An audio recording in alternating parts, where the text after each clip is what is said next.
రక్తాన్ని మా కొరకు నువ్వు చిందించావు తండ్రి. అందును బట్టి నీకు స్తోత్రాలు చెల్లిస్తున్నాను. గొప్ప దేవుడవు నా ప్రభా. కొద్దిసేపు నీ యొక్క వాక్యాన్ని ధ్యానించాలని మేమందరం ఆశతో ఇక్కడ చేరుకొని ఉంటుండగా, ప్రభువా మా మధ్యలో మీరుండి నాయన మా ఆత్మలకు అవసరమైన వాక్యాన్ని మీరు అందించి, మాలో ప్రతి ఒక్కరిని మీరు సేదతీర్చి, మీ అగ్నితో అభిషేకించి నా ప్రభా next level of anointing, next level of faith మాకందరికి మీకు అనుగ్రహించమని యేసు పరిశుద్ధ నామములో అడిగి వేడుకుంటున్నాము తండ్రి. ఆమెన్. దేవుని స్తోత్రం. ప్రభువైన యేసుక్రీస్తు నామములో మీ అందరికీ నా వందనాలు. లూకా సువార్త 19వ అధ్యాయము 1వ వచనం. లూకా సువార్త 19:1. మనందరం ఎన్నోసార్లు చదివిన వాక్య భాగం ఇది. ఆయన సంచరించుచు యెరికో పట్టణంలో ప్రవేశించి దాని గుండా పోవుచుండెను. ఇదిగో సుంకపు గుత్తదారుడును ధనవంతుడునైన జక్కయ్య అను పేరు గల ఒకడు యేసు ఎవరోయని చూడగోరెను గాని పొట్టివాడైనందున జనులు గుంపుగూడి వినుట వలన చూడలేకపోయింది. అప్పుడు యేసు ఆ త్రోవను రానయుండెను గనుక అతడు ముందుగా పరిగెత్తి ఆయనను చూచుటకు ఒక మేడి చెట్టెక్కాను. యేసయ్య మరి సేవలో వెళ్తున్నప్పుడు యెరికో పట్టణంలో ప్రవేశించి దాని గుండా పోవుచున్నాడండి. ఎన్నోసార్లు విన్నాం కదా అని అనుకోవద్దు. దేవుని వాక్యం మరి జుంటి తేనె దారుల కన్నా మధురమైనది. మనం ఎన్నిసార్లు విన్నా కొత్త కొత్త విషయాలు దేవుడు మనకి నేర్పిస్తాడు. జక్కయ్యే కదా అని మనం అనుకోక్కర్లేదు కదండి. ప్రతిసారి కూడా దేవుడు అనేక విషయాలు మనకి తన వాక్యంలో నుంచి నేర్పిస్తాడు. అందుకే శతాబ్దాల నుంచి ఇదే గ్రంథం మనకి. ఇంకా కొత్త గ్రంథం ఏమి ఉండదు. భూమి అంతరించిపోయేదాకా ఇదే గ్రంథం. ఎందుకంటే ఎంత చదివినా ఇంకా ఇంకా మనం నేర్చుకోవాల్సింది చాలా ఉంటది కదండి. మరి వెండి కంటేను, బంగారు కంటేను, మేలిమి బంగారు కంటేను కోరదగినది ఆయన వాక్యం. సరే, మరి యెరికో పట్టణంలో ప్రవేశించి దాని గుండా పోతున్నాడంట. ఆయన పట్టణంలోంచి వెళ్తున్నాడు. యెరికో అనగానే మనకు తెలుసు కదా, చాలా శాపగ్రస్తమైన పట్టణము. యెరికో అనగానే అందరికీ నెగిటివ్ వైబ్సే వస్తాయి. పాజిటివ్ వైబ్స్ ఎవరికి రావు దేవుని బిడ్డలు. ఎందుకంటే వాక్యంలో మనకి తెలుసు యెరికో గురించి అంతా కూడా. ప్రభు మరి అటు వెళ్తున్నప్పుడు ఆ శపితమైన ఆ పట్టణం గుండా ఆయన వెళ్తున్నాడు. మరి ఎంతో మంది ఆయన చూసి ఉండొచ్చు, చాలా మంది ఆయన ఫాలో అయ్యి ఉండొచ్చు. కానీ ఒక పర్టికులర్ గా ఈ జక్కయ్య అని పేరు గల ఒక వ్యక్తి గురించి ఈ యొక్క 10 వచనాలు దేవుడు బైబిల్ గ్రంథంలో రాయించాడు. ఆయన గురించిన క్లియర్ కట్ ఇన్ఫర్మేషన్ ఈ 10 వచనాల్లో ఆయన ఇచ్చేశాడు ప్రభు. అయితే ఇక్కడ మరి ఎవరో అని చూడగోరాడంతే, చూడాలనుకున్నాడు అంతే. ఆయన గురించి విన్నాడు, విందు చూస్తే బాగుండు అని ఆశ కలిగింది అంతే. ఆయన వెంబడించాలని ఏం కోరుకోలేదు, ఆయన ఇంటికి పిలవాలని కూడా అనుకోలేదు. ధనవంతుడు కదా, పిలవాలంటే పిలవగలరు. ఈ రోజుల్లో అపాయింట్మెంట్ ప్రార్థనలాగా యోధా ఇస్కరియోతు మరి ట్రెజరర్ కదా యేసు ప్రభు టీంలో. డబ్బు సంచి ఆయన దగ్గర ఉండేది. ఆయన మేనేజ్ చేసి ఆయన కొంచెం అది ఇచ్చి, నాకు కొంచెం ఏసైతో అపాయింట్మెంట్ ఇప్పించు, ఏసై కూడా కొంత కానుకలు ఇస్తాను నేను, పలానా ఏ డేట్ అండ్ టైము నేను ఖాళీగా ఉన్నప్పుడు తీసుకురా అని ఏమీ లేదు ఇక్కడ. ధనవంతుడు కదా, ఏదైనా చేయగలడు, డబ్బు ఉంది కదా ఆయనకి. కానీ అదేం లేదు ఇక్కడ కదండి. ప్రభు చూడాలనిపించినప్పుడు తన యొక్క డబ్బుని, హోదాని, పలుకుబడిని ఇవన్నీ ఉపయోగించి ప్రభుని తన ఇంటికి రప్పించుకోవచ్చు కదా. అలాంటి ఆలోచనలు ఏం లేవు. కానీ నాకు కనపడతలేదు, ఏదో రకంగా చూడాలని చేశాడ, చెట్టెక్కేశాడు. చెట్టెక్కి ప్రభు వచ్చే దారిలో ఆ జనాలందరూ గుంపు కూడా ఉన్నాడు. ఆయన హైట్ తక్కువ, చెట్టెక్కాడు. ప్రభుని చూడాలని ఆశ గల ప్రాణాన్ని తృప్తిపరిచే దేవుడు వచ్చాడు. మరి పిలిచాడు. కన్నులు ఆయన చోటికి వచ్చి 5వ వచనంలో, త్వరగా దిగుము, నేను నీ ఇంట ఉండవలసి ఉన్నది. నా ఇంటకు పిలవాలి, ఆయన డిన్నర్ పెట్టాలి, లంచ్ పెట్టాలి, లేకపోతే ఏదో ఈవినింగ్ టైంలో కాసేపు గెట్ టుగెదర్ చేయాలి, ఏ ఆలోచనలు ఏం లేవు జక్కయ్యకి. చూడాలి అనుకున్నాడు అంతే, ఆయన్ని చూడాలి. ఈ రోజున ప్రభు కొరకు మనం ఏదో కొంత చెయ్యాలి అనుకుంటే ఆ చిన్న ఆశని దేవుడు ఏం చేస్తాడంటే దీవించి అనేక మందికి దీవెనకరంగా మనం చేస్తాడు. హల్లెలూయా. ఇతనిలో ఉన్న చిన్న ఆశ, యేసు ఎవరో చూడాలనుకున్నాడు, కానీ తర్వాత వచనాల్లో ఆయన ఎంత దీవెనకరంగా మారాడండి. అంత దీవెనకరంగా మారాడు. 2 పనులు చేస్తాడు. ఒకటేం చేస్తాడు, ఆస్తిలో సగము పేదలకిచ్చేశాడు. 8దో వచనంలో చూస్తే 2 పనులు. ఒకటి, ఆస్తిలో సగం పేదలకిచ్చేశాడు. రెండోది, నేనెవరి దగ్గరైనా అన్యాయంగా తీసుకుంటే వాళ్ళకి 4 టైమ్స్ మరలా ఇచ్చేస్తానంటున్నాడు. 4 గంతలు చెల్లిస్తాను. అంటే మరి ఈయన సొంకపు గుత్తగాడు ఇన్‌కమ్ టాక్స్ ఆ టాక్స్‌లన్నీ కలెక్షన్ చేసుకునే ఆఫీసర్ కదా మరి. అన్యాయంగా నేను తీసుకుంటే జనరలే కదా ఆ డిపార్ట్మెంట్స్‌లో ఉండేది. చాలా డిపార్ట్మెంట్స్ కొన్ని కొన్ని పర్టిక్యులర్‌గా కొన్ని ఉంటాయి. అందులో లంచాలివ్వకుండా, మ్యామ్యాలు లేకుండా పనులు అవ్వవు కదా! అందరికీ తెలుసు. అయితే 2 పనులు చేశాడు. అంటే ఎంత దీవెనకరంగా మారిపోయాడో చూసారా? నేను ఆయన్ని చూడాలి అన్న ఆశ అంతే. ఆ ఆశను బట్టి దేవుడేం చేశాడంటే, అతని ఆశను తీర్చడమే కాదు, అతని ఇంటికి వెళ్ళి, అతని ఆత్మకు, అతని ఇంటి మొత్తానికి రక్షణ రావడమే కాదు, మరి అక్కడ బయట ప్రజలందరికీ దీవెనకరంగా మారిపోయాడు జక్కయ్య. సగం ఆస్తి పేదోళ్ళకి ఇచ్చేసాడు. అక్కడితో ఆగొచ్చు కదా! ఆగలేదు. ఆగకుండా తను చేసిన పాపానికి ప్రాయశ్చిత్తం ఏం చేశాడు? రూ. 10 తీసుకుంటే రూ. 40 ఇచ్చాడు. 4 గంతలు చెల్లించాడు. మరి లంచం ఇచ్చేవాడు బూతులు తిట్టి మరీ ఇస్తారు. ఇవ్వకపోతే పని చేయరు గాబట్టి. నానా తిట్లు తిట్టి ఇస్తారు కదా! కానీ ఇప్పుడు ఎవడైతే లంచం ఎవరి దగ్గరైతే డబ్బు తీసుకున్నాడో ఆడికి ఎన్ని రెట్లొచ్చింది? 4 రెట్లొచ్చింది. 4 అంతలొచ్చింది. అప్పుడు ఆ 4 అంతలు తీసుకున్నప్పుడు ఆడేం చేస్తాడు? దీవిస్తాడు. హల్లెలూయా! అంతే కదా! లంచం ఇచ్చినప్పుడు తిట్టి తిట్టి ఇస్తాడు. 4 అంతలు తిరిగిచ్చినప్పుడు ఏం చేస్తాడు? దీవిస్తాడు. అబ్బా! నువ్వు చల్లగా ఉండాలంటాడు. కదండీ! అంటే ప్రజల యొక్క దీవెనలు కూడా అతను పొందుకుంటున్నాడు. బీదల దగ్గర దీవెనలు పొందుకుంటున్నాడు. సగం ఆస్తి బీదోళ్ళకిచ్చేసి. తను ఎవరినైతే డీల్ చేశాడో, ఎవరి దగ్గరైతే మరి తను అన్యాయంగా మరి కట్టించుకోవాల్సిన టాక్స్ కన్నా ఎక్కువ కట్టించుకుని అలా చేశాడు. తన సొంత సంచిలో, తన జేబులో యేసుకున్నాడు. ఆళ్ళందరికి కూడా న్యాయం చేస్తాను. 2 రెట్లు కూడా కాదు, 4 రెట్లు ఇస్తాను అన్నాడు కదా! ప్రభు ఇమ్మని చెప్పాడండి? లేదు. అంటే ఒక వ్యక్తిని పరిశుద్ధాత్ముడు సంధించినప్పుడు ఎలాగుంటదంటే, అతని జీవితం మారిపోతుంది.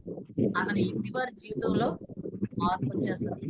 ఆ తర్వాత అతని చుట్టూ ఉన్న వాళ్ళందరూ కూడా ఇతని ద్వారా ఆశీర్వదించబడతారు. హల్లెలూయా!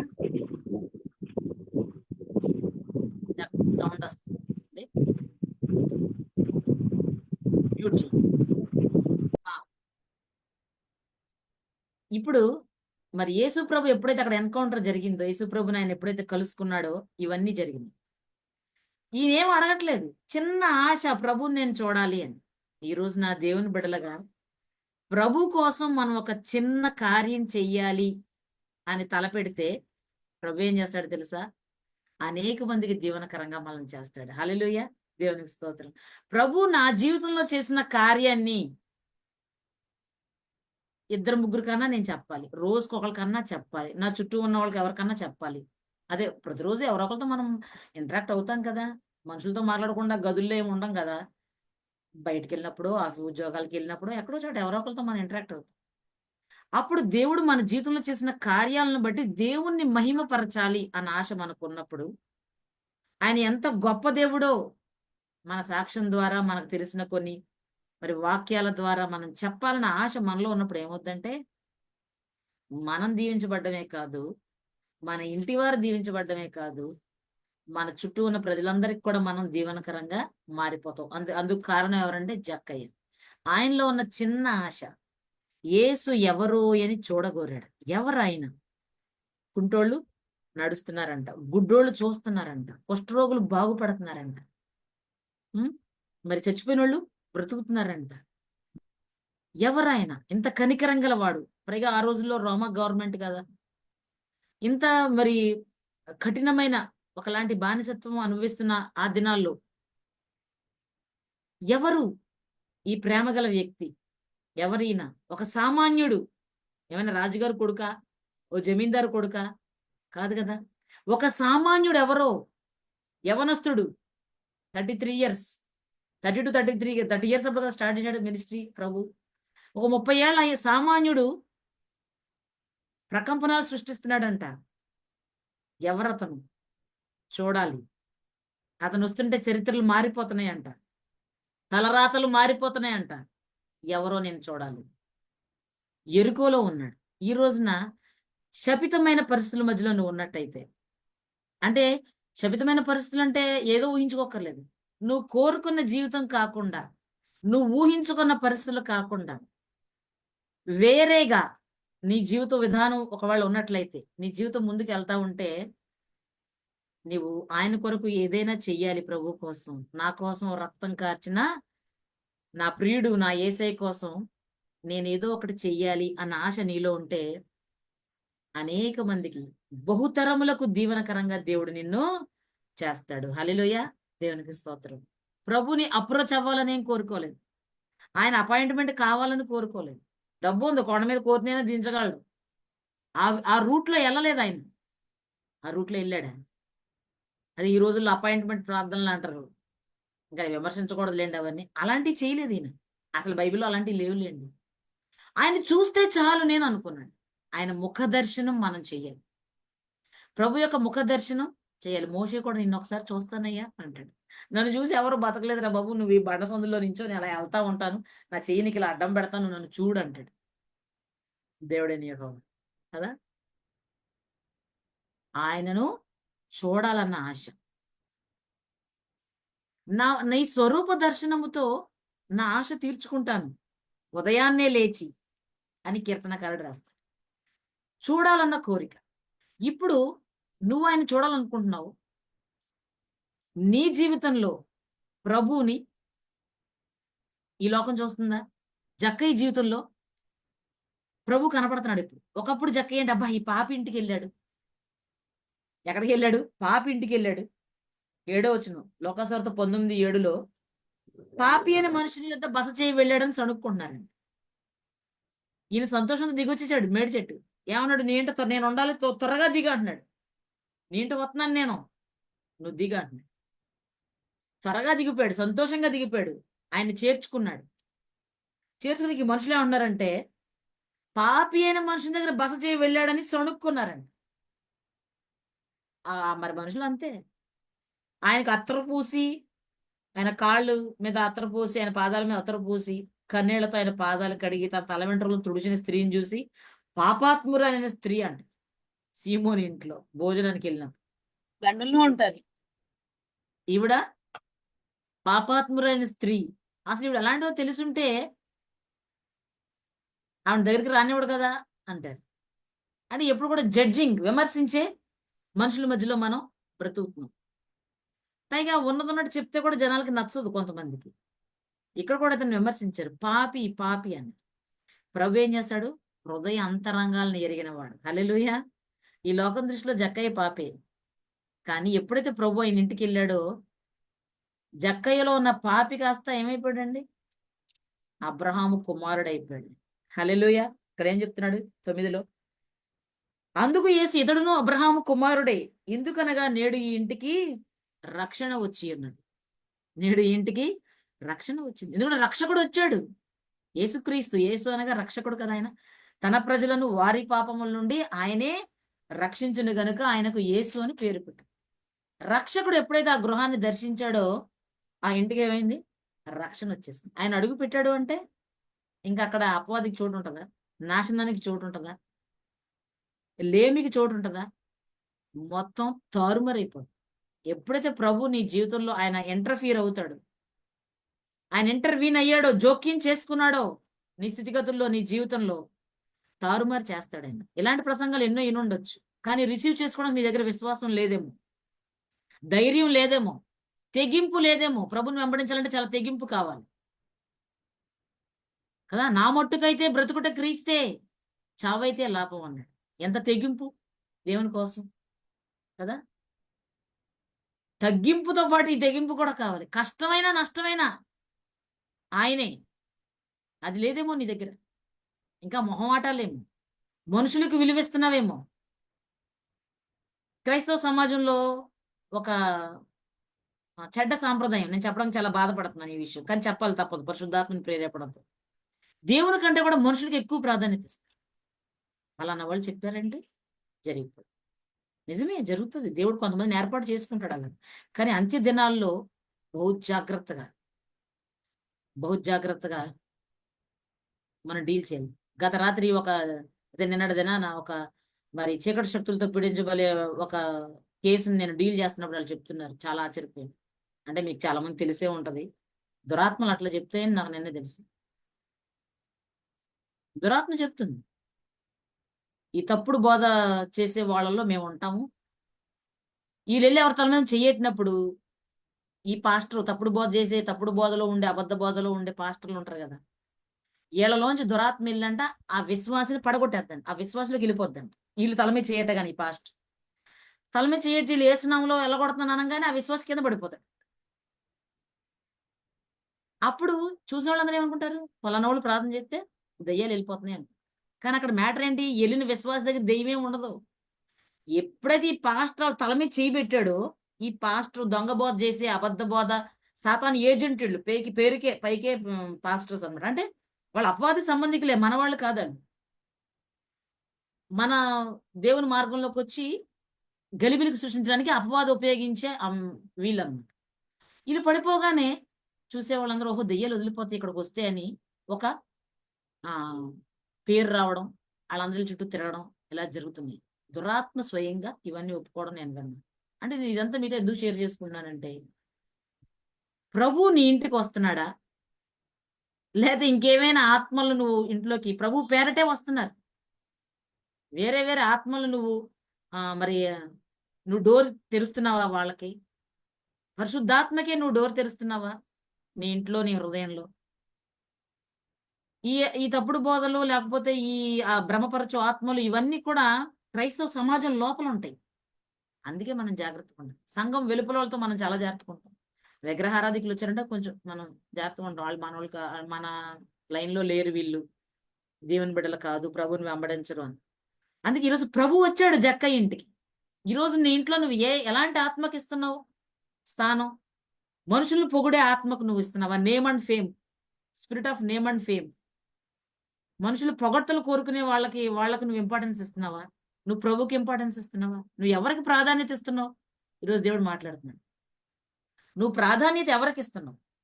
ఎప్పుడైతే ప్రభువుకి, పరిశుద్ధాత్మకు నువ్వు లోబడతావో, వెంటనే నీ జీవితంలో ఒక టర్నింగ్ పాయింట్ అయిపోవు. అప్పుడు దాకా పాపి అయిన మనుష్యుడు, మరి మనుషుల దృష్టిలో ఒక చులకన స్వభావం ఇతనంటే. అలాంటి వ్యక్తి ఏమైపోయాడండి? అబ్రహాము కుమారుడిగా మారిపోయాడు. కారణం ఏంటంటే, ప్రభువుని చూడాలన్న ఆశ. అంతే.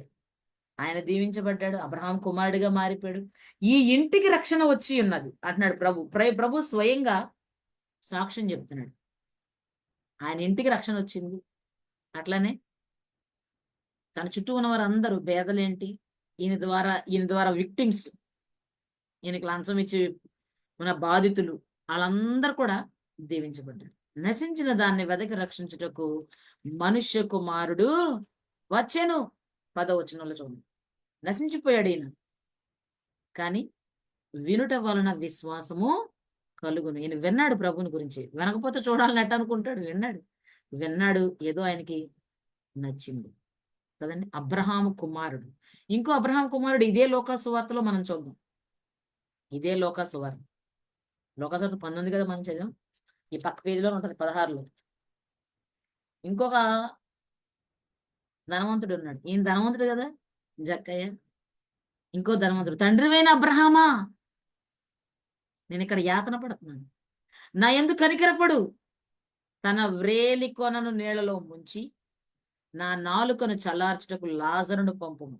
ఈ అగ్ని జ్వాలలో నేను యాతన పడుతున్నానండి. లూకా 16:19-31 వరకు లాజరు ధనవంతుడు ఇన్సిడెంట్ రాయబడి ఉంటుంది. లూకా సువార్త 16:19-31 వరకు. తండ్రివైన అబ్రహామా అంటున్నాడు.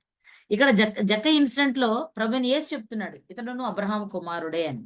ప్రభువైన యేసు సాక్ష్యం ఇచ్చాడు. ఇక్కడ మరి ఈ ధనవంతుడికి ఎవరు చెప్పట్లే, ఈయనే పిలుచుకుంటున్నాడు. అబ్రహాం ఒక తండ్రి అని. ఈయన ఆ తండ్రివైన అబ్రహామా. ఈయన అబ్రహాం కుమారుడు అన్న సంగతి ఈయనకి భూమి మీద ఉన్నంతసేపు ఈయనకు గుర్తులేదు. భూమి మీద బతికినంతసేపు నేను అబ్రహాము కుమారుణ్ణి, అబ్రహాము యొక్క విశ్వాసానికి నేను వారసుణ్ణి, ఆయన చేసిన క్రియలే నేను చెయ్యాలి అన్న ఆలోచన ఏమి భూమి మీద ఉన్నప్పుడు లేదు ఆయనకి. అప్పుడు కలగల. ఎప్పుడైతే యాతన పడ్డం మొదలెట్టాడో అప్పుడు అబ్రహాం గుర్తొచ్చాడు. తన పుట్టు పూర్వతాలు గుర్తొచ్చినాయి.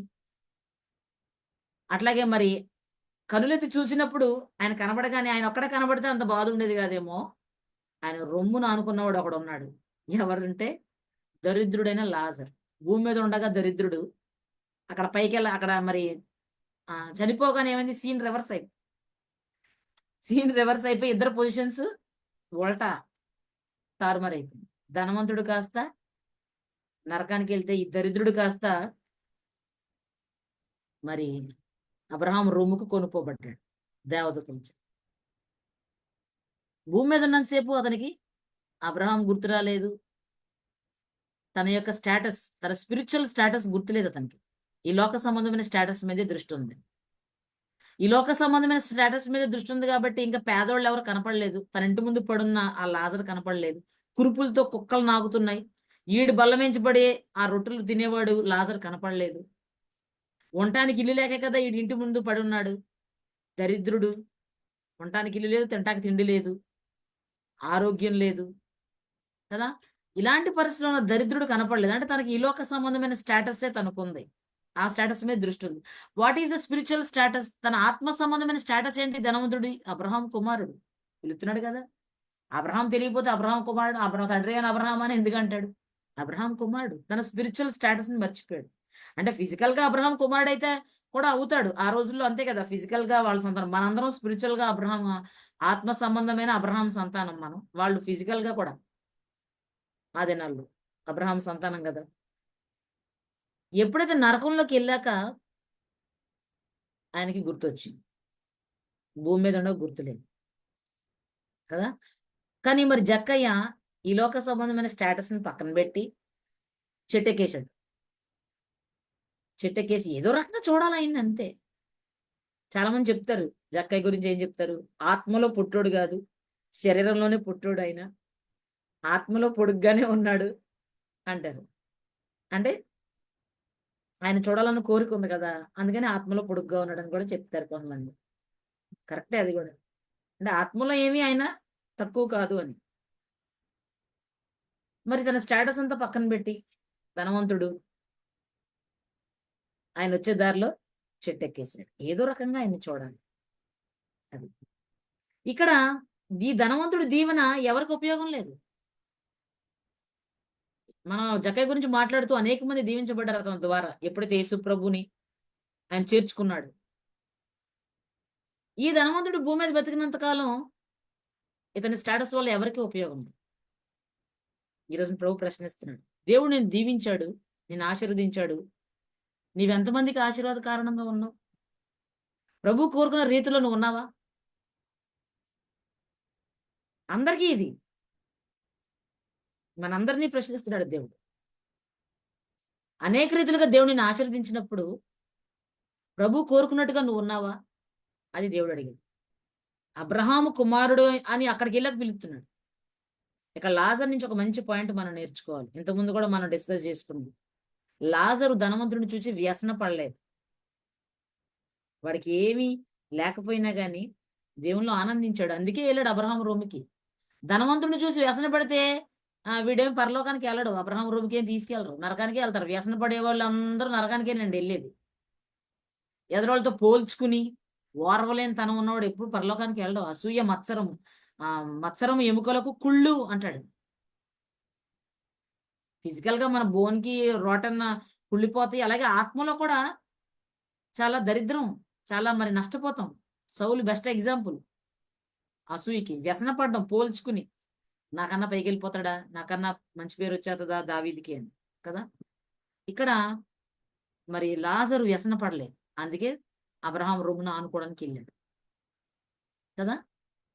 ఇద్దరు ధనవంతులు మన ముందు పెట్టాడు. ఇంకో ధనవంతుడు ఇదే లోకాసువార్తలో ఇంకో పక్క పేజీలోనే ఉన్నాడు. ఈ పక్కనే 12వ అధ్యాయంలో మనకు కనబడు ఇంకో ధనవంతుడు. ఈయన ఎవరంటే 12వ అధ్యాయంలో 16 నుంచి 21 వరకు ఉంటది మనకి. లోకాసువార్త 12, 16 నుంచి 21 వరకు. సమృద్ధిగా భూమి పండిందంట. ఉపమానం ఇది. పంట సమకూర్చడానికి స్థలం సరిపోలేదంట. అందుకే ఏం చేస్తున్నాడు? కొట్లు విప్పేశాడు. వాటికంటే గొప్ప వాటిని గోడౌన్స్ కట్టించేసి అందులో ధాన్యం అంతటిని ఆస్తిని సమకూర్చుకొని నా ప్రాణముతో, ప్రాణమా అనేక సంవత్సరములకు విస్తారమైన ఆస్తి నీకు సమకూర్చబడి ఉన్నది, సుఖించుము, తినుము, త్రాగుము, సంతోషించుమని చెప్పుకుందును అనుకోరండి. అప్పుడు దేవుడు ఏమన్నాడు, వెర్రివాడా, ఈ రాత్రి నీ ప్రాణం అడుగుచున్నారు, నీవు సిద్ధపరిచినవి ఎవనివగునని అతనితో చెప్పింది. దేవుని ఎడల ధనవంతుడు కాక తన కొరకే సమకూర్చుకుని వాడు అలాగుననే ఉండునని చెప్పాను. హల్లెలూయ. దేవుని కొరకు ధనవంతుడు కాక, దేవుని ఎడల ధనవంతుడు కాక. దేవుని ఎడల ధనవంతుడు అంటే ఏంటి? దేవుని ఎడల ధనవంతుడు అంటున్నాడు ఇక్కడ. ఇక్కడ ఈ 12వ అధ్యాయం చూసిన ధనవంతుడు ఎవరంటే ప్రాణంతో చెప్పుకుంటున్నాడు.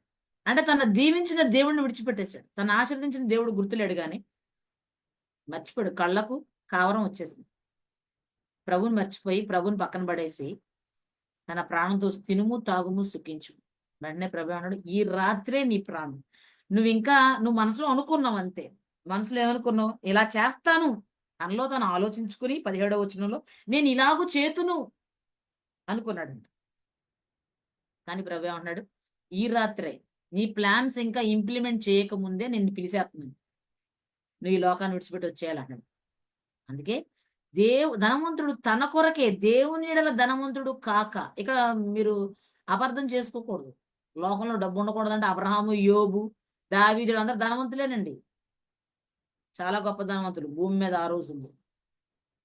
దేవుని ఎదుట ధనవంతులు వాళ్ళు. ఈ లోక సంబంధమైన ధనానికి వాళ్ళు ఏం ప్రాధాన్యత ఇవ్వలేదు. ఇప్పుడు జక్కయ్య కూడా అంతే. నా డబ్బులు అయిపోతాయేమో అనుకున్నాడా? పంచిపెట్టేశాడు అంతే.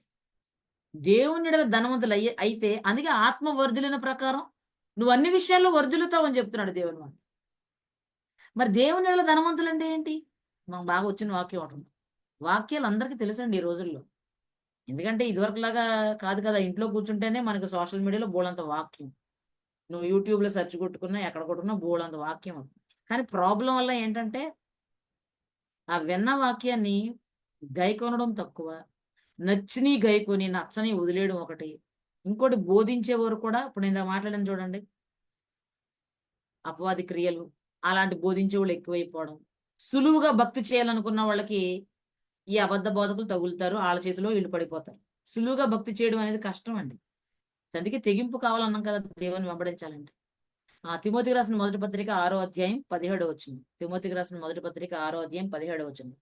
ఇహమందు ధనవంతులైన వారు గర్విష్ఠులు కాక అస్థిరమైన ధనమునందు నమ్మిక ఉంచక సుఖముగా అనుభవించుటకు సమస్తమును మనకు ధారాళముగా దయచేయి దేవుని యందే నమ్మిక ఉంచుటని ఆజ్ఞాపించు.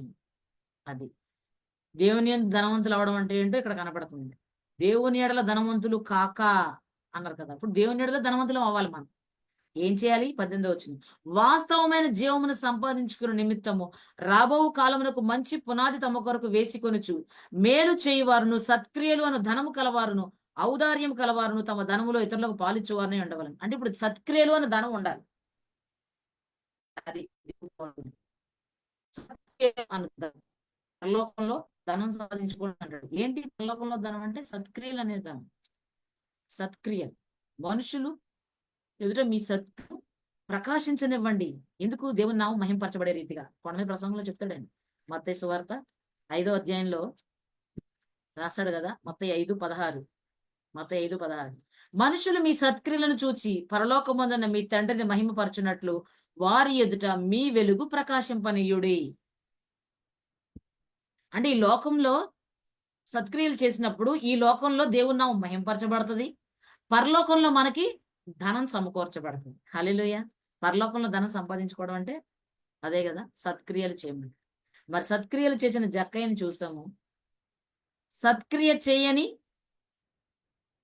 మరి లాజరు పట్ల ఏమాత్రం కరికరం చూపని ధనవంతుడు లోకాసువార్త 16లో చూసాం. అలాగే తనకు తాను తన స్వార్థంతో దేవుణ్ణి పక్కన పెట్టి దేవుణ్ణి విస్మరించి ఏం చేస్తున్నాడు? దేవుణ్ణి పక్కనట్టేశాడు. 12వ అధ్యాయం లోకాసువార్త 12లో ఉన్న ధనవంతుడు తన ప్రాణంకి చెప్పు. అంటే దేవుని కంటే సుఖానుభవమును ఎక్కువగా ప్రేమించువారు. చదివారు అది? తిమోతికి రాసిన మొదటి పత్రికలో, తిమోతికి రాసిన 2వ పత్రిక 3వ అధ్యాయంలో అంత్య దినాల్లో ఎలా ఉంటారు మనుషులు? అని దాని గురించి పెద్ద లిస్ట్ చెప్తాడు ఆయన, అపోస్తలుడైన పౌలు. అంత్య దినాల్లో ఉన్నాం కదా ఇప్పుడు. ఆ మనుషులు ఎలా ఉంటారంటే చాలా చాలా క్వాలిటీస్ ఉంటాయి అక్కడ. అందులో ఒక క్వాలిటీ ఏంటంటే దేవుని కంటే, 4వ వచనం, దేవుని కంటే సుఖానుభవమును ఎక్కువగా ప్రేమించేవాడు. అంటే ఇక్కడ ఈ వీడికి దేవుడొద్దు, నన్ను ఇంతగా ఆశీర్వదించిన దేవుడికి వందనాలు అని చెప్పట్లే. నా ప్రాణమా తినుము, తాగుము, సుఖించుము. అనేక సంవత్సరాల సరిపడా ఆస్తి నీకున్నది. దావీదేమంటాడు 103వ కీర్తనలో, నా ప్రాణమా యెహోవాను సన్నిధించు, ఆయన చేసిన ఉపకారాల్లో దేనిని మర్చిపోవద్దు. నా అంతరంగమున సమస్తమా ఆయన పరిశుద్ధ నామమును సన్నిధించు. ఆయన చేసిన ఉపకారం నువ్వు ఏది మర్చిపోద్దని ప్రాణం చెప్పుకుంటున్నాడు ఆయన. ఈడేమన్నాడు ధనవంతుడు, తిను తాగు సుఖించు, బోల్డు సంపాదించాను నేను, అయిపోయింది అబ్బాయి నీ కథ మటాష్ వచ్చేసాయి అన్నాడు. ఫినిష్, నువ్వు వచ్చేయాలి, నేను అడుగుతున్నాను నీ ప్రాణం అన్నాడు. అంటే దేవుని కంటే సుఖానుభవమును, అంటే ఇక్కడ ఏదో ధనవంతుల గురించి చెప్తున్నాను అనుకోవద్దండి. ధనవంతులకు చెప్తున్నారు మాకు కాదని ఎవరు అనుకోవద్దు. క్రైస్తవ ప్రపంచం అందరికీ సత్క్రియలు చేస్తేనే నువ్వు ధనవంతుడు అంటున్నాడు ఆయన. దేవుని ఎడల ధనం కావాలి అంటే మాకు చెప్పట్లేదని మనం అనుకోకూడదు కదా. ఎవరి స్టేటస్ కాదు ధనవంతులు కదా. ఆ. అంటే మన వే ఆఫ్ థింకింగ్ అలా ఉండాలి, మన యాటిట్యూడ్ అట్లా ఉండాలి. అయితే మనందరినీ రాజులైన యాజక సమూహంగా చేసుకున్నాడు. హల్లెలూయా. రాజులైన యాజక సమూహంగా చేసుకున్నాడు. మనం ముగించుకుందాం. మరి సత్క్రియలు చేద్దాం, దేవుణ్ణి మహింపరచు. సత్క్రియలు మనం చేయడం వల్ల ఈ లోకంలో దేవుని నామం మహింపరచబడుతుంది. అనేక మంది ప్రభు తట్టు తిరుగుతారు. పరలోకంలో మన యొక్క సత్క్రియలను బట్టి, మనం సంపాదించిన ఆత్మలను బట్టి పరలోకంలో మనకి దేవుడు రివార్డ్ ఇస్తాడు. అక్కడ ధనం మనం సంపాదించుకుంటాం. ఆ వ్యూ మనకున్నప్పుడు ఈ లోకంలో కూడా దేవుడు మనల్ని ఆశీర్వదిస్తాడు. ఈ లోకంలో ఏం చెప్తున్నాడు, ఆశీర్వాదానికి వారసులుడిగా మీరు పిలువబడరు గనక కీడుకు ప్రతి కీడు చేయక, దోషణకు ప్రతి దోషణ చేయక దీవించుడి అన్నాడు. నువ్వు ఆశీర్వాదం పొందడానికే పిలువబడ్డావు. అయితే నువ్వు ప్రభుని పోలి బ్రతుకు. ప్రభు దోషణ ప్రదోషం చేయలేదు, కీడుకు ప్రతి కీడు ఆయన చేయలేదు. నువ్వు కూడా అట్లుండి నేను ఆశీర్వదిస్తాను. నీ ఆత్మ వర్ధిల్లితే నువ్వు అన్ని విషయాల్లో వర్ధిల్లుతావు అన్నాడు. ఆఖరిగా ఒక ధనవంతుని జ్ఞాపకం చేసి నేను ముగించేస్తాను. ఆయన ఎవరంటే మోషే. ఆ ధనవంతుడు మరి రాజకుమారుడు, అల్పకాలము పాపభోగము అనుభవించుట. చూద్దాం అది హెబ్రీ పత్రిక 11వ అధ్యాయము 24 నుంచి. హెబ్రీ 11:24.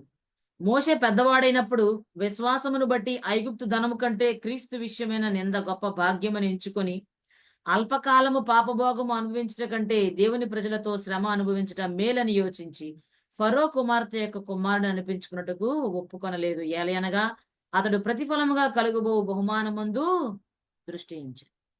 అంటే పరలోకంలో ధనం సంపాదించుకుంటే చాలు, ఇక్కడ ఈ ఫరో కుమార్తె లాగా ఉంటే నేను దేవుని బిడ్డల సహవాసాన్ని కోల్పోతున్నాను. కష్టం వస్తే వస్తుంది కొంతసేపు, ఈ భూమి మీద బతికినంత సేపే. హెబ్రీలతో ఉండడం వల్ల, నా స్వజానంతో నేను ఉండటం వల్ల నాకు వచ్చే కష్టం కొద్ది రోజులే, అల్పకాలమే.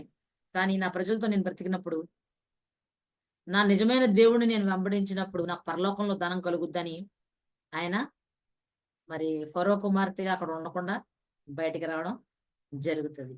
అయితే తన యొక్క స్టేటస్ నేను వదిలేసుకున్నాడు, రాజకుమారుడు పొజిషన్ వదిలేసుకున్నాడు. కానీ దేవుడు ఏం చేశాడు తెలుసా, ఈ భూమి మీద ప్రపంచ చరిత్రలో గొప్ప నాయకుడిగా మోషన్ చేశాడు. హల్లెలూయా. అంతే, ఏదైనా ఒక మంచి స్టేటస్కి వెళ్ళాలంటే నువ్వు త్యాగం చేయాలి. ఈ లోక సంబంధమైన దేవుడు ఏది విడిచిపెట్టమంటే అది విడిచిపెట్టాయి కదండి. విడిచిపెట్టేస్తున్నాడు దేవుని కొరకు. ఎందుకు ఈ అన్ని జనాంగంతో నేను ఎందుకు ఉండాలి?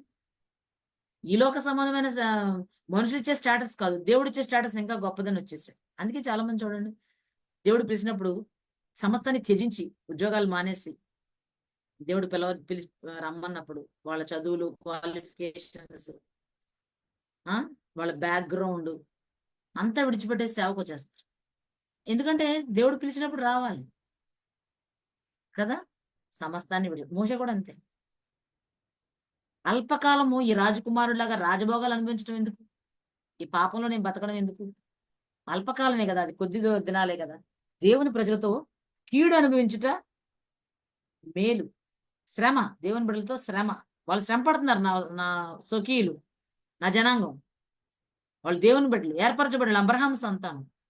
నేను కూడా వాళ్ళతో మరి పాటు శ్రమ అనుభవిస్తారు. అదే నాకు మేలు. ఎందుకంటే పరలోక రాజ్యంలో ఉండే బహుమానం కోసం దృష్టి ఉంచాడు. ఈయన లీడర్ అయిపోతాడని నీకు తెలుసా మోషేకి? ఫరో కుమార్తెగా ఉండకుండా బయటకొచ్చి తన జనులు పడే కష్టాలన్నీ చూస్తాడు గదా! తెలుసా ముందే. దేవుడు పిలిచి నేను లీడర్‌గా చేస్తున్నానురా బాబు అంటే, బాబో నేనెళ్ళను నాకు నత్తి మాట్లాడడం రాదని వంకలు పెడతాడు. కదా! మూడో అధ్యాయంలో ఉంటది. రండి నువ్వు రా. నా ప్రజల మూలుగు నేను విన్నాను. నువ్వే నడిపించాలి. నా నా ప్రజలను బయటికి తీసుకురావాలి. అబ్రహాము చెప్పిన వాగ్దానం నేను నెరవేరుస్తాను. నిన్ను వాడుకుంటాను. అని పిలిచినప్పుడు నాకొద్దు బాబోయ్ అంటాడు. నాకు నత్తి నేను మాట్లాడలేను. నాకు చేత కాదు. అంటే తను ఏదో వస్తుందని ఎక్స్‌పెక్ట్ చేసి బయటికి రాలేదు మోషే. తన ప్రజల మీద దేవుని ప్రజలైన తన స్వకీయ జనాంగం మీద ప్రేమతో బయటకొచ్చేసాడు. వాడు తన ప్రజల యొక్క కష్టాలు చూడాలని ఆయన బయటకొచ్చాడు తప్ప, అది వదిలేసొస్తే ఇక్కడ నా ప్రజల్ని లీడర్‌గా చేయొచ్చు అని బయటికి రాలేదండి. అది మనం గమనించాలి. రాజకీయ పార్టీలైనా ఏదైనా ఇక్కడ మానేత్తే అక్కడికొస్తే మంచి పొజిషన్ ఇత్తారని అప్పుడు దాకా పెంచి పోషించి పాడిని వదిలేస్తారు చాలా మంది. కదా! అంటే లోకం అలాగే ఉంటది. ఇక్కడ ఈయన అలా కాదు. అప్పుడు దాకా పెంచిన ఫరో కుమార్తెను ఎందుకు వదిలేసాడు? అక్కడ దీవెనేం ఉండదు. లోక సంబంధంగా ఉండొచ్చు దీవెన. ఆత్మ సంబంధమైన దీవెనేమి లేదు ఫరో కుమార్తె దగ్గర. ఎందుకంటే వాళ్ళు దేవుని బిడ్డలు కాదు. ఆయన దీవించబడాలంటే, పరలోకంలో బహుమానం పొందుకోవాలంటే, ఆశీర్వదించబడిన అబ్రహాం సంతానంతో కలిసి జీవించాలి. కష్టమైనా, నష్టమైనా. బానిసత్వమైనా గాని. అందుకే వదిలేసి బయటకొచ్చాడు. తనకేం తెలీదు. తను లీడర్ అయిపోతాడని, ఆళ్ళందరిని నడిపిస్తాడని. ఇక్కడ స్టెఫెన్ కూడా చెప్తాడు. అపోస్తలుల కార్యాలు 7 అధ్యాయంలో 22 వచనం. అపోస్తలుల కార్యాలు 7 అధ్యాయం 22 వచనంలో స్టెఫెన్ చెప్తున్నాడు. మోషే ఐగుప్తుల సకల విద్యలను అభ్యసించి మాటల యందు, కార్యముల యందు ప్రవీణుడై ఉండెను. మరి అతనికి 40 ఏండ్లు నిండా వచ్చినప్పుడు ఇశ్రాయేలును తన సహోదరులను చూడవలెనన్న బుద్ధి పుట్టెను. అది. అంటే ఈయన ఒక రాజకుమారుడు గదా! తన ప్రజలకి ఏదైనా సహాయం చేయాలనుకున్నాడు అప్పుడు. కానీ అది బెడిసికొట్టింది. బెడిసికొట్టినప్పుడు ఏం చేశాడు? పారిపోయాడు అక్కడి నుంచి. కానీ దేవుడు ఏం చేశాడు? ఆయన హృదయంలో ఉన్న ఆశ, తన ప్రజలకు జరుగుతున్న అన్యాయాన్ని చూడలేకే కదా! అప్పుడు చంపేస్తాడు ఐగుప్తీయుల్ని. కదండీ! హ్మ్. అంటే ఒక ఆశ నా బిడ్డల కోసం నేను ఏదో ఒకటి చెయ్యాలి అని ఒక ఆశ దేవుని కొరకు. జక్కయ్య కూడా యేసయ్యని చూడాలని ఆశ కలిగి ఉన్నాడు. ఈ రోజున యేసయ్యని తెలుసుకున్న నీవు నేను దేవుని బిడ్డల కోసం, యేసుప్రభు యొక్క వధువు సంఘం కోసం, దేవుని రాజ్యం కోసం ఏం చేస్తున్నాం? ఏం చేస్తున్నామండి? ఒక 10 నిమిషాలన్నా రోజుకి మన దేశం కోసం ప్రార్థన చేస్తున్నామా? మన దేశం కోసం. నేను మా ప్రేయర్ గ్రూప్‌లందరికీ చెప్పాను. ఎంతమంది చేస్తున్నారో నాకు తెలీదు గానీ, ప్రతిరోజు ఒక 5, 10 నిమిషాలన్నా దేశం కోసం ప్రార్థన చేయండి అని చెప్పి. ఈ న్యూ ఇయర్‌లో రిజల్యూషన్ మేము తీసుకున్నాం. అంటే చేస్తున్నారో లేదో మరి ఆళ్ళ టైం ఇంకా అది ఆళ్ళకే. బట్ దేవుడు మాతో మాట్లాడింది. న్యూ ఇయర్ స్టార్ట్ అయ్యే ముందు డిసెంబర్ ఎండింగ్‌లో. మనం చెయ్యాలి. మన దేశం కోసం. మోషే తన ప్రజల కోసం ఏదో చెయ్యాలనుకున్నాడు. దేవుడు ఆయన్ని లీడర్‌గా చేసాడు. ఎన్నుకున్నాడాయన. ఈ రోజున నువ్వు అడుగు. నీ సొంత వారి కోసం నువ్వు అడగాలి. నీ ఇంటి వారి కోసం నువ్వు అడగాలి. నీ దేశం కోసం నువ్వు అడగాలి. దేవుడు గొప్ప రీతిగా నిన్ను ఆశీర్వదించడానికి ఆయన ఇష్టపడుతున్నాడు. అంతే. నాదేముంది, నాకేమీ లేదు అని ఎంతసేపు కొంతమంది ఏడు మొహాలేసుకొని ఉంటారండి. ఆ ఏడు మొహాలేసుకొని ఉంటే దేవుడు నిన్ను దర్శించినప్పుడు నువ్వు ఆ ఏడుపు విడిచిపెట్టి బయటికి రావాలి. ఎవరితోనో మాట్లాడుతున్నాడు దేవుడు. ఇంకెంతసేపు ఆ ఏడుపులో కూర్చునేవాళ్ళు కొంతమంది. కొంతమందేమో హెచ్చించుకునేవాళ్ళు. తమ ఆత్మీయ స్థితి కన్నా ఎక్కువ ఊహించేసుకుని ఆత్మ సంబంధమైన గర్వం, ఆళ్ళే ఏదో చేసేత్తారన్న ఫీలింగ్‌తో ఉంటారు. 2 డేంజరే. కాదు. తగిన సమయమందు మిమ్మల్ని హెచ్చించినట్లు ఏం జేయాలి? ఆయన బలిష్టమైన చేతుల క్రింద దీన మనస్కులై ఉండు. నీలో ఆశ ఉంటే చాలు ఇంక నువ్వేం చేయక్కర్లేదు. జక్కయ్యకి ఆశ ఉందంతే. యేసుని ఇంటికి రమ్మని పిలవలేదు. యోధ ఇస్కరియోతుని పట్టుకొని మేనేజ్ చేయలేదు. ఏం చేయలే. ఆశ ఉంది చెట్టెక్కాడు చూద్దాం అనుకున్నాడు. ఖతం అంతా మారిపోయింది. ఆయన జీవితమే మారిపోయింది. అనేక మంది ఆయన ద్వారా దీవించబడిపోయారు. నువ్వు కూడా అంతే. ప్రభువా! నీకోసం నేను నీ రాజ్యం కట్టడంలో నా వంతు పాత్ర కొంత నేను చేస్తాను. ఎందుకంటే నేను ఆశీర్వదించబడ్డాను. నీ రక్తంతో నన్ను కడిగావు. నీ రక్షణ యొక్క భాగ్యం ఎంత గొప్పదో నేను ఎరిగాను. నేను కొంత నీకోసం ఎత్తబడినప్పుడు రెండో రాకడలో కొంతమందినైనా నీ దగ్గరికి కొన్ని ఆత్మలైన నీ దగ్గరికి నేను తేవాలి. ఆ నాశ నీలో ఉంటే నీ స్థితిగతులన్నీ ఆయన మార్చేస్తాడు. జక్కయ్య స్థితులన్నీ మారిపోయి ఒక్కసారే దీవెనకరంగా ఆయన మారిపోయాడు. ఆయన ఇల్లు దీవించబడింది. ఆయన అబ్రహాము కుమారుడే. అతడును అబ్రహాము కుమారుడే. ఈ ఇంటికి రక్షణ వచ్చింది. ఈ లోకం దృష్టిలో నీకు సమస్యలు ఉండొచ్చు. నీ స్థితిగతులు సరిగ్గా ఉండకపోవచ్చు. కానీ ప్రభు ఏమంటాడంటే నీవు కూడా అబ్రహాం యొక్క బిడ్డవే, అబ్రహాం యొక్క సంతానమే అంటున్నాడు ఈ రోజున నిన్ను. జక్కయ్య కండిషన్ ఏం బాలా. పాపి ఇంటికి వెళ్ళాడు యేసుప్రభు అంటున్నారు మనుషులు. నిన్ను చూసి కూడా ఏంటో ఎప్పుడు కష్టాలే ఈ మనుషులకి అంటున్నారేమో. ఈ అమ్మాయికి లేదా ఈ అబ్బాయికి సో అండ్ సో పర్సన్కి ఎప్పుడు బాధలే అంటున్నారేమో. కానీ దేవుడు ఏమంటాడు తెలుసా, నీవు నా స్వకీయ సంపాద్యం, నీవుకు అబ్రహాం సంతానమే, నేను ఏర్పాటు చేసుకున్న సంతానం నువ్వు అని ప్రభు చెప్తున్నాడు ఈ రోజు నీకు. నువ్వు రాజులేని యాజక సమూహం, నువ్వు ఏర్పరచబడిన వంశం, పరిశుద్ధ జనము, నువ్వు దేవుని సొత్తు. నీ కష్టాలు నీ బాధలు కొంతసేపే, అల్పకాలము ఉంటాయి. ఆ శ్రమల పెదట ఆ శ్రమలు తీరిపోతాయి. అది గుండా నువ్వు వెళ్ళాలి, ఆ శ్రమ గుండా నువ్వు వెళ్ళాలి. రాజకుమారుడు 40 ఏళ్ళు రాజకుమారుడుగా ఉన్న మోషే 40 ఏళ్ళు అడవిలో ఉన్నాడు. ఆ తర్వాతే గొప్ప లీడర్ అయ్యాడు. తగిన సమయం ముందు దేవుడిని హెచ్చిస్తాడు. కాబట్టి ఒక ఆశ కలిగి ఉండు, దేవుని కొరకు ఏదైనా చెయ్యాలి. నేను అనేక మందికి దీవెనకరంగా ఉండాలి. నా ప్రభు ఎంత గొప్పోడో నేను చెప్పాలి. చాలు. ఆశ నీలో ఉంటే నీ స్థితిగతులు, నీ ఇంటికి పరిస్థితులు అన్ని మారిపోతాయి. అనేక మందికి నువ్వు దీవెనకరంగా ఉంటావు. దేవుడి కొద్ది మాటలు మన వెనుకడిలో దీవించును గాక. ఆమేన్. చిన్న ప్రార్థన చేసుకుందాం. పరిశుద్ధడానికి స్తోత్రాలు ప్రభా. కొద్దిసేపు మాతో మాట్లాడిన విధానం బట్టి నీకు స్తోత్రాలు. ప్రతి బిడ్డ హృదయంలో కూడా ఒక చిన్న ఆశ కలిగి ఉండడానికి సహాయించండి నాయన. జక్కయ్య ఎట్లయితే నేను చూడాలని ఆశ కలిగి ఉన్నాడు, మోషే తన బిడల పట్ల ఎట్లాంటి కన్సర్న్ కలిగి ఉన్నాడు, అటు రీతిగా నా ప్రభా మా జనాంగం కొరకు, మా దేశం కొరకు మేము ఒక కన్సర్న్ కలిగి ఉండాలి. నీ కొరకు ఆత్మలు మేము సంపాదించాలి. నీ రాజ్యాన్ని కట్టాలని ఆశ మాకు కలిగి ఉండాలి ప్రభా. నీ పని మేము చెయ్యాలి ప్రభా. నమ్మకమైన బిడ్డలుగా నా తండ్రి ఈ లోకంలో నిన్ను ప్రతిబింబించేవారుగా మేమందరం ఉండడానికి నీ కృప చూపించండి. కొంతమంది వ్యక్తులు మా ముందు మీరు పెట్టారు నా ప్రభా. వారందరి జీవితం నుంచి అనేక విషయాలు మాకు నేర్పారు నాయన. దేవుని కంటే సుఖానుభవం ఎక్కువగా ప్రేమించేవారుగా ఎవరు ఉండకుండా నా ప్రభా, కష్టమైన నష్టమైన నిన్ను వెంబడించే అనుభవంలోనికి మమ్మల్ని నడిపించండి. గర్వము, అహంకారం అటువంటివి ఏమైనా ఉంటే మాలో తీసివేసి అయ్యా నీ బలిష్టమైన చేతుల క్రింద దీన మనస్కులుగా ఉండడానికి నీ కృప మాకు అందరికీ దయచండి. శర్మిల సిస్టర్ గారి పరిచర్లు మీరు ఆశీర్వదించండి. సోదరుని మీరు ఇంకను ప్రభ బలంగా వాడుకోండి. వారి యొక్క టీం అంతటిని మీరు ఆశీర్వదించండి. బలమైన కార్యాలు ఈ పరిచర్యల ద్వారా మీరు జరిగించి మీరే మహిమ ఘనత ప్రభావాలు పొందుకోమని యేసు పరిశుద్ధ నామములో అడిగి వేడుకుంటున్నాము తండ్రి. Amen. Praise the Lord. Amen. Praise lord.